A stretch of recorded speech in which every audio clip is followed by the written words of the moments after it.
Boa noite a todos. Nós, nos dois últimos estudos, falámos acerca da onisciência de Deus, a onipotência de Deus, e agora vamos falar acerca da onipresença de Deus, isto é, Deus está em toda a parte. E é o próprio Senhor que afirma isto. No livro do profeta Jeremias, no capítulo 23, versículo 23, nós lemos assim: Acaso sou Deus apenas de perto? Diz o Senhor. E não também de longe? Ocultar-se-ia alguém em esconderijos, de modo que eu não o veja? Diz o Senhor. Porventura não encho eu os céus e a terra? Quem diz? Diz o Senhor. 3 vezes. O Senhor diz: eu estou perto e estou longe. Eu sou aquele que ninguém se pode ocultar de mim. Eu encho os céus e a terra. Já compreendeu isto? A certa altura ele escreve assim: o Senhor vê os meus caminhos e conta todos os meus passos.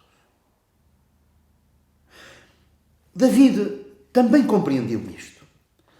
No Salmo 139, a certa altura, ele diz o seguinte, no versículo 7: para onde me assentarei, para onde me ausentarei do teu espírito? Para onde fugirei da tua face? Se subo aos céus, lá estás. Se faço a minha cama no mais profundo abismo, lá estás também. Se eu tomo as asas da alvorada e me detenho nos confins dos mares, ainda lá me haverá de guiar a tua mão, a tua destra me susterá. Se eu digo, as trevas com efeito me encobrirão e a luz ao redor de mim se fará noite, até as próprias trevas não te serão escuras. As trevas e a luz são para ti a mesma coisa. E ele vê tudo, ele está em toda a parte. Mesmo ele vê aquilo que está feito nas trevas, que é feito nas trevas. Porquê? Porque para ele, conforme nós vemos, as trevas e a luz são a mesma coisa. Ele está mesmo nos lugares mais iníquos e sujos, sem se contaminar com isso. Como um raio de sol pode incidir numa lixeira, penetrar nela e não se sujar por causa disso.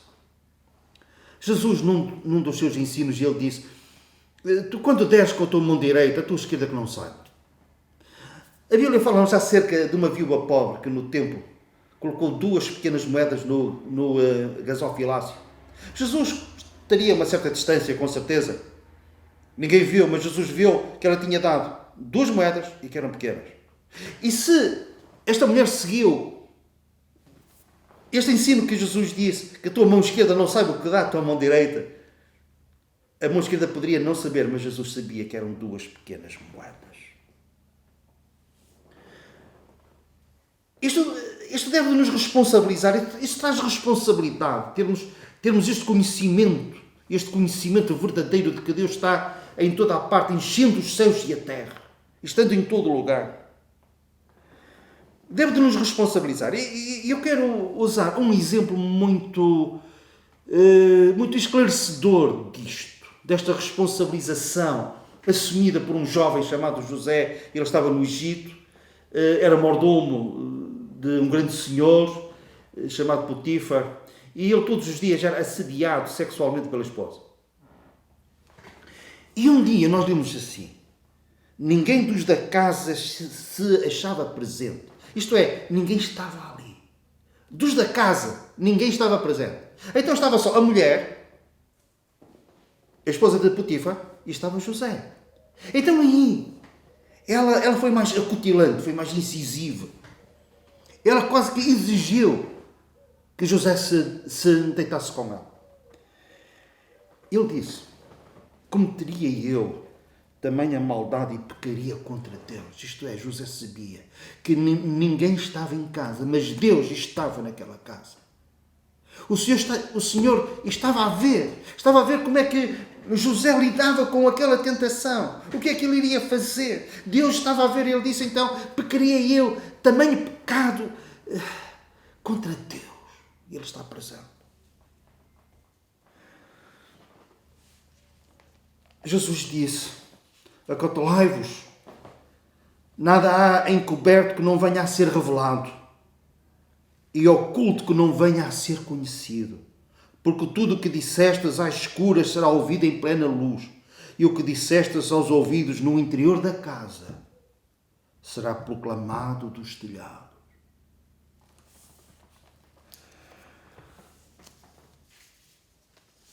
Agar estava serva de Abraão e de Sara. Ela tinha sido expulsa da casa dos seus senhores e estava no deserto vivendo uma situação difícil.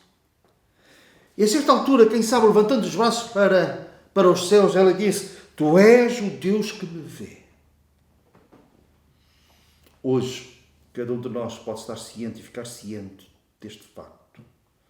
O Senhor é aquele que me vê. A Bíblia fala-nos que um dia aqueles que não confiam em Cristo, que não confiaram em Cristo, vão comparecer diante do grande trono branco de Deus para serem julgados. E nós lemos que nessa altura, que nesse dia, nesse lugar, vão-se abrir os livros. E vão-se ver aquilo que está escrito nos livros. E as pessoas, ao ouvirem aquilo que está nos livros acerca de cada um deles, surpreendidos e espantados, se calhar eles vão pensar: mas afinal eu estava a ser filmado. Não, é mais do que isso. Não somente nós estamos a ser filmados, mas o Senhor não somente vê cada ação, Ele ouve cada palavra, mesmo quando ninguém vê, quando ninguém está em casa. E vai mais longe e conhece as intenções dos corações. De modo que, perante o grande trono branco de Deus, cada um irá reconhecer e irá dizer: tudo é verdade. Por um lado, nós sabendo disto, como disse atrás, isto aumenta a nossa responsabilidade diante de Deus, mas também o nosso conforto diante de Deus. Pelo facto de Ele estar perto, nós podemos invocá-lo. Podemos clamar a Ele. No Areópago, em Atenas, o apóstolo Paulo disse: o Senhor não está longe de cada um de nós, Ele está perto de cada um de nós. E depois, noutra parte, ele diz: perto está o Senhor de todos os que o invocam. Ele está perto. E ele fala com experiência própria. Há uma situação na sua vida que não era agradável. Ele estava preso e escreve uma carta aos crentes da igreja em Filipos. E com certeza que ele não estava vivendo uma situação fácil. Se as prisões hoje não são cómodas, naquele tempo, muito menos. Ele tinha tido uma experiência numa das prisões nesta cidade, e o tratamento ao qual ele foi sujeito foi um tratamento muito duro, muito severo e muito injusto. Ele agora está preso, está numa outra cidade, mas escreve àqueles irmãos que se tinham convertido, consequência também dessa prisão e do livramento que o Senhor operou, tirando daquela prisão. E há uma coisa que ele diz que para nós é incompreensível. Aliás, ele disse isto várias vezes escrevendo esta carta. Ele aconselha os crentes daquela igreja, e a nós também, a regozijarmos-nos no Senhor. É mais do que, pura e simplesmente, nós nos alegrarmos. E no capítulo 4, versículo 5, ele dá-nos a razão pela qual nós nos podemos e devemos de regozijar. Então, no versículo 5, ele diz assim: perto está o Senhor. E este versículo 5, esta frase, antecede o versículo 4, logicamente. E no versículo 4 ele diz: regozijai-vos sempre no Senhor. Outra vez digo, regozijai-vos. Porquê? Versículo 5, porque perto está o Senhor. E porque o Senhor está perto, ele avança para o versículo 6. E no versículo 6 ele diz: não andeis ansiosos de coisa alguma.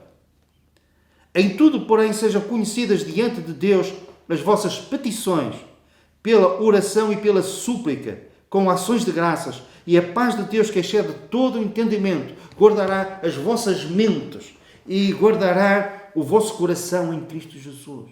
Porquê? Porque o Senhor está perto. E como está perto, pode ser invocado. E nós podemos clamar ao Senhor dizendo: Senhor, mas tu disseste, deixe-vos a paz, a minha paz vos dou. Não vos dou como o mundo está, por isso não se turbe o vosso coração, nem se atemorize. Por isso, numa situação em que, humanamente falando, havia razões mais do que 1000 para a pessoa estar com medo, temor. O Senhor estava perto, podia ser invocado. E então a tristeza deu lugar ao regozijo. E a preocupação, a ansiedade, a paz de Deus. Porquê? Porque o Senhor pode ser invocado pela razão de estar perto. Perto, junto, próximo. Mas nós, como filhos de Deus, podemos ir mais longe. Essa proximidade pode ser superada. Não somente o Senhor está perto, mas nós podemos ir mais longe.